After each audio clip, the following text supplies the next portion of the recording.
प्रिय साथियों नमस्ते। अभी अभी एक मेरे वीडियो पर हमारे अनन्य भक्त अभिषेक जी ने एक कमेंट्स किया कि पुराणों में तो इस बात का जिक्र है कि भगवान शिव सदाशिव हैं, भगवान शिव से ही विष्णु की उत्पत्ति हुई है और विष्णु से ब्रह्मा की, इस तरह से भगवान शिव से ही विष्णु और शिव की उत्पत्ति हुई है। तो मैं इस वीडियो पर आप सबको इन सभी भ्रांतियों से दूर करना चाहता हूँ। दरअसल है क्या कि जैसे किसी ने शिव पुराण को लिखा तो जिसने शिव पुराण को लिखा वह शिव का अनन्य भक्त था। उसी तरह से जब विष्णु पुराण को किसी ने लिखा तो विष्णु पुराण का भी वो अनन्य भक्त था, भगवान विष्णु का। उसी तरह से ब्रह्मा जी का जब ब्रह्म पुराण लिखा तो ब्रह्मा जी की महिमा का वर्णन किया गया और वह भी किसी उन्हीं के भक्त ने लिखा। तो आप जब देखेंगे इन वेद पुराण शास्त्रों को पढ़ेंगे, इसी तरह से जब आप देवी पुराण को पढ़ेंगे तो उसमें उसको भी किसी देवी के, दुर्गा के, आदिशक्ति के भक्त ने ही उस देवी पुराण को लिखा है। तो जिसने शिव पुराण को लिखा वो शिव का भक्त था, उसने शिव को महिमा मंडित किया, शिव को ही आदिकारक बताया, ब्रह्मा विष्णु महेश इन सब से परे शिव को बताया, संपूर्ण जगत का मूल कारक शिव को बताया। शिव पुराण में इसी बात का दृष्टांत है। इसी तरह से जब आप ब्रह्म पुराण के बारे में पढ़ेंगे तो ब्रह्म पुराण में भी इस बात का जिक्र आप पाएंगे कि सर्व चराचर जगत के स्वामी अधिपति ब्रह्मा हैं। ब्रह्मा ने ही सबकी उत्पत्ति की है, ब्रह्मा से ही सारे देवी देवताओं की उत्पत्ति हुई है। उसी तरह से जब आप विष्णु पुराण को पढ़ेंगे तो विष्णु पुराण को भी किसी उनके अनन्य भक्त ने लिखा है। तो आप विष्णु पुराण में भी पाएंगे कि विष्णु जी ही सर्वे सर्वा हैं, सब कुछ हैं। तो इस तरह से जब आप देवी पुराण पढ़ेंगे तो देवी पुराण को भी आदिशक्ति के किसी अनन्य भक्त ने लिखा है। तो जब आप देवी पुराण पढ़ते हैं तो देवी पुराण में आप पाएंगे कि आदिशक्ति जगदम्बा दुर्गा से ही ब्रह्मा की उत्पत्ति हुई, विष्णु की उत्पत्ति हुई और महेश की उत्पत्ति हुई। तो जो भक्तगण हैं इन शास्त्रों को पढ़ने के बाद कंफ्यूज हो जाते हैं, बेवकूफ़ से बन जाते हैं कि आखिर सत्य क्या है। ब्रह्म पुराण पढ़िए तो कहते हैं ब्रह्मा जी सब कुछ है, विष्णु पुराण पढ़िए तो कहते हैं विष्णु जी सब कुछ हैं, शिव पुराण पढ़िए तो कहते हैं कि शिव ही सब कुछ हैं, देवी पुराण को पढ़िए तो देवी पुराण में कहते हैं कि आदिशक्ति जगदम्बा ही सब कुछ हैं। तो यह ज्ञान का जंजाल है, ज्ञान का अनंत जंगल है, सागर है, जिसमें जितने ज़्यादा गोते लगाएंगे उतना ही ज़्यादा कन्फ्यूजन बढ़ता चला जाता है। इसका जिक्र एक दिव्य घटना से मैं आपको करना चाहता हूँ कि देवताओं में एक मंथन हुआ कि आखिर जो हम लोग हवन यज्ञ करते हैं उस हवन यज्ञ का अधिष्ठाता कौन है।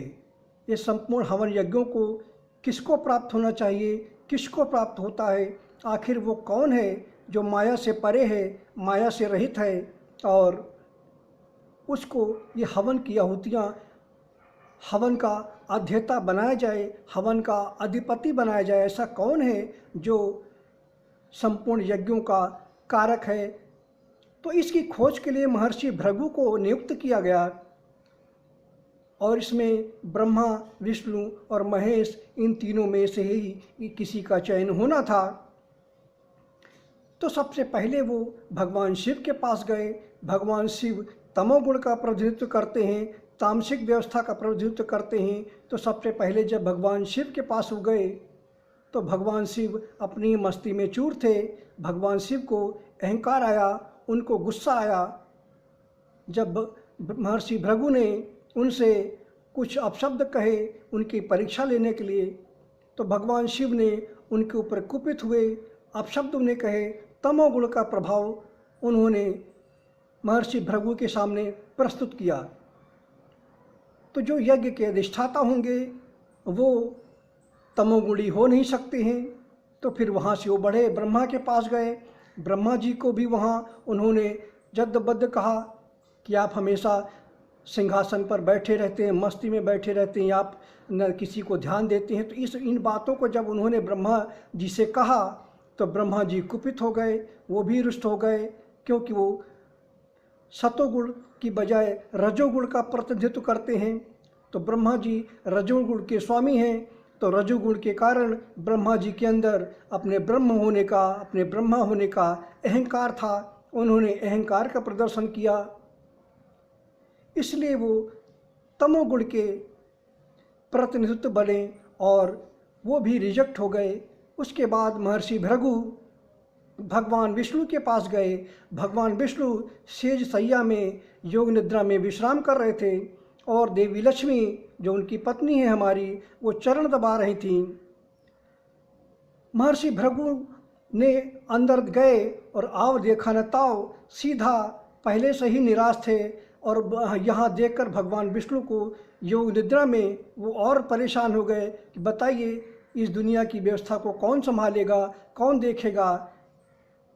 ब्रह्मा और शिव में क्रोध की मात्रा है, तमोगुण की मात्रा है, रजोगुण की मात्रा है, और यहाँ ये विष्णु हैं जो अपने ही मस्ती में चूर हैं, सो रहे हैं, ध्यान मग्न हैं। तो जाते ही उन्होंने सीधा भगवान विष्णु के चरणों में एक लात मारी और कुपित होकर उनके चरणों की एक लात जब भगवान विष्णु के सीने पर पड़ी तो भगवान विष्णु लीलापति थे, खलबड़ा करके उठकर बैठे और उन्होंने कुछ कहा नहीं, बस उन्होंने अत्यंत विनम्रता का परिचय दिया और कहा कि हे प्रभु, हमारी छाती, हमारा वक्ष स्थल अत्यंत कठोर है और आपके चरण अत्यंत कोमल हैं।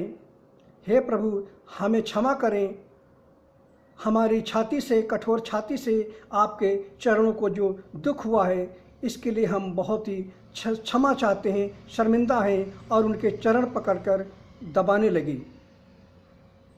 यह देखकर महर्षि भृगु अत्यंत प्रसन्न हुए। उन्होंने महसूस किया, पाया कि भगवान विष्णु ही एक ऐसे हैं तत्व जो अत्यंत विनम्र हैं, जो अहंकार से रहित हैं, जो मायापति हैं, इनके अंदर अहंकार की मात्रा नहीं है और जो इनको दंड देता है उसके भी ये चरण पकड़ लेते हैं। तो उनकी इस लीला को, उनकी इस माया को देखकर महर्षि भृगु अत्यंत प्रसन्न हुए और हाथ जोड़कर, ब्राह्मण है महर्षि भृगु, उन्होंने हाथ जोड़कर भगवान विष्णु से क्षमा याचना की कि हे प्रभु, हम लोग इस यत्न से, इस प्रयोजन से हम ब्रह्मा विष्णु महेश के पास गए थे लेकिन कोई सफल नहीं हुआ, लेकिन आपके विनम्रता, आपकी नम्रता और आपके स्नेह, दया, करुणा, ममता, इन सब को देखकर हमने ये पाया कि हे प्रभु, आप ही समस्त यज्ञों के अधिष्ठाता हैं और आप ही यज्ञ स्वरूप हैं और आप ही मायापति हैं, क्योंकि भगवान ब्रह्मा अहंकार का प्रतिनिधित्व करते हैं और भगवान शिव तमोगुणी हैं, वो क्रोध का प्रतिनिधित्व करते हैं। एक आप ही हैं जो सत्व गुण का प्रतिनिधित्व करते हैं, आप सात्विक हैं तो आप सत्व गुण का प्रतिनिधित्व करते हैं,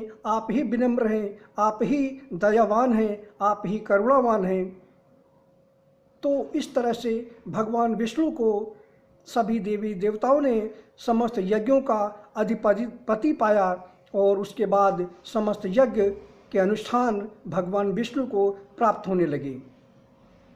ये घटना को देखकर जो देवी लक्ष्मी, जो हमारी प्रिया हैं, वो जो चरण हमारे दबा रही थी, वो अत्यंत दुखित हुई, क्योंकि भगवान विष्णु के हृदय में लक्ष्मी का वास होता है, लक्ष्मी निवास करती हैं और इस घटना को देखकर देवी लक्ष्मी काफ़ी दुखी हुई। उनको लगा कि भगवान विष्णु के जिस स्थान पर महर्षि भृगु ने चरण मारे हैं उस स्थान पर मेरा निवास है, इसलिए महर्षि भृगु ने हमारा अपमान कर दिया है और भगवान विष्णु ने उनको दंडित करने की बजाय उनके और प्रशंसा की, उनके चरण दबाने लगे, उन्हें विनय करने लगे।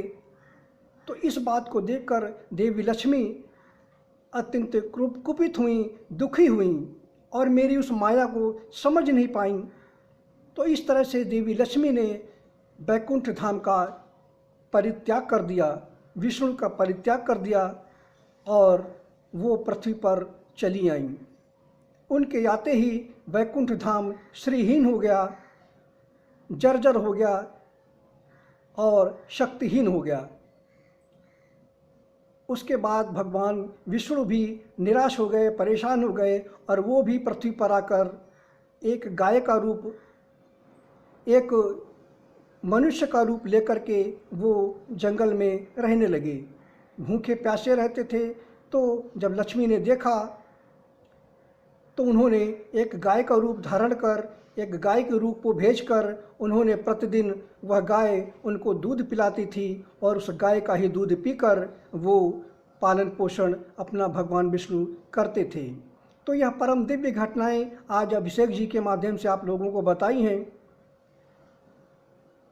विष्णु समस्त यज्ञों का अधिपति हैं, लेकिन ब्रह्मा, विष्णु और महेश इन परे से भी एक परम शक्ति है, जो परम तत्व है, जो एक अक्षर ब्रह्म है।